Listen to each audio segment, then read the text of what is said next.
They say money can't buy happiness, but it can certainly buy a very expensive illusion. I'm holding a document that's worth $50 million. In the world of high-stakes Manhattan marriages, this is called a prenuptial agreement. To most, it looks like security. To me, for the last 3 years, it looked like love. I read this thing back to front when I signed it in a glass office on the 81st floor of the Hudson Yards. I checked the alimony, the sunset clauses, the lifestyle requirements. I thought I knew every comma and period in this contract. But here's the thing about elite lawyers. They're paid to hide things in plain sight. 2 weeks ago, I discovered that my marriage wasn't built on a foundation of trust, but on a hidden digital addendum, a secret page, page 41, that legally doesn't exist in my physical copy. A page that contains a clause so dark, it turned my husband from my soulmate into my warden overnight. My name is Elena, and I married Julian Vance, the tech visionary the world adores. But you don't know the Julian I know. And he doesn't know that I finally found the one thing he spent millions to keep in the dark. If you think you know how these rich girl, richer guy stories end, stay with me.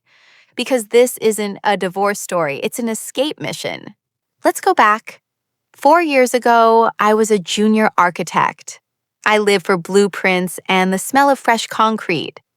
I met Julian at a gallery opening in Soho. He didn't lead with his bank account. He led with his intellect. He talked about sustainable cities and the philosophy of space. He was charming, tall, and had this way of making you feel like the only person in a room of 500. Our romance was a whirlwind. Within 6 months, I moved into his penthouse, a place so large it had its own zip code. But when the proposal came, it came with a side of reality. His family's board of directors insisted on a prenup. It's standard procedure for a man whose net worth fluctuates by the billions. I wasn't offended. I loved him. I told him, Julian, I'd marry you if you lived in a studio apartment. He'd laugh, kiss my forehead, and say, I know, Elle, but let's make sure you're taken care of just in case. The signing was a blur of mahogany tables and chilled espresso. My lawyer, who I later realized was recommended by Julian's team, told me the terms were extraordinarily generous. $50 million after 5 years of marriage, plus a monthly stipend that could fund a small country. I signed. I felt like a queen. I didn't realize I had just signed a lease on my own soul. For 3 years, life was a montage of private jets to Amalfi and front-row seats at Paris Fashion Week. We were the it couple. But looking back, there were cracks. Julian didn't like me taking on certain projects. He'd say I was working too hard and that he wanted me available for our life.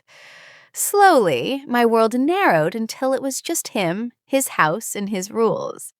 The cracks became a canyon on a rainy Thursday night. Julian was in San Francisco for a conference, or so I thought. He'd left his personal iPad, the one he uses for deep work, on the nightstand. It was supposed to be in his briefcase.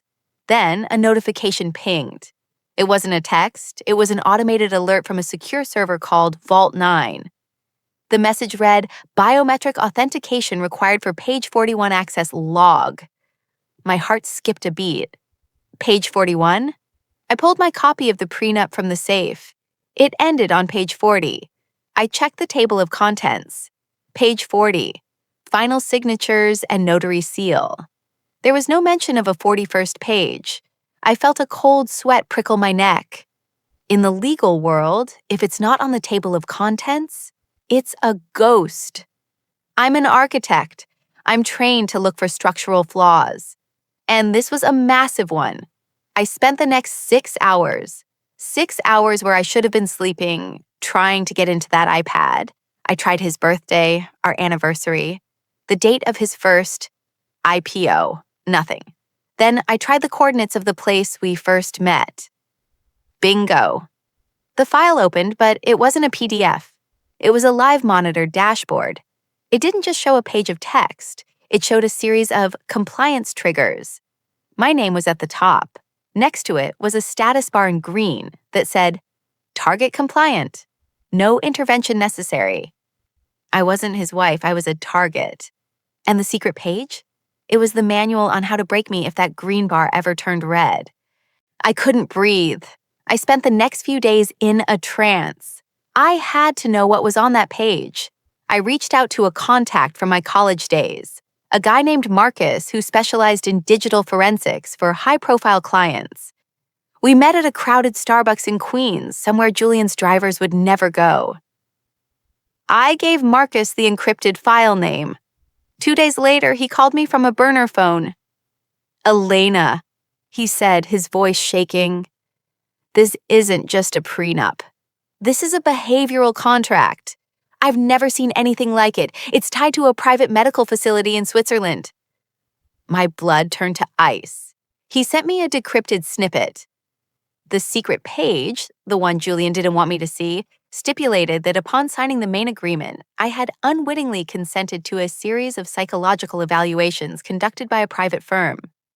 These evaluations, which were actually just reports from the security staff Julian hired to follow me, concluded that I suffered from histrionic personality disorder and chronic dissociative tendencies. It was all fabricated. Every gala I went to, every time I cried during a movie, every time I argued with him, it was logged as evidence of my mental instability. The secret page stated that if I ever filed for divorce, the $50 million wouldn't be paid to me. Instead, it would be held in a treatment trust. Julian had the sole power to commit me to a long-term psychiatric facility for my own safety. And the trust would pay the facility directly. He hadn't promised me a future. He had prepaid for my imprisonment. Julian came home the next day. He walked in, kissed me, and asked how my week was. I looked into his eyes, those blue eyes I used to adore, and all I saw was a predator. I realized that every kiss, every "I love you," was just him checking the status of his investment. He was waiting for me to break so he could execute page 41 and keep his $50 million and his reputation intact. The escalation happened at the Vance Foundation Gala. It was the biggest night of his year. I was supposed to stand by his side, the perfect trophy wife. But Marcus had found one more thing. The secret page was digital because it was dynamic. It updated based on my GPS location and audio recordings from the house. He was listening to me. Right now, in our bedroom. In my car.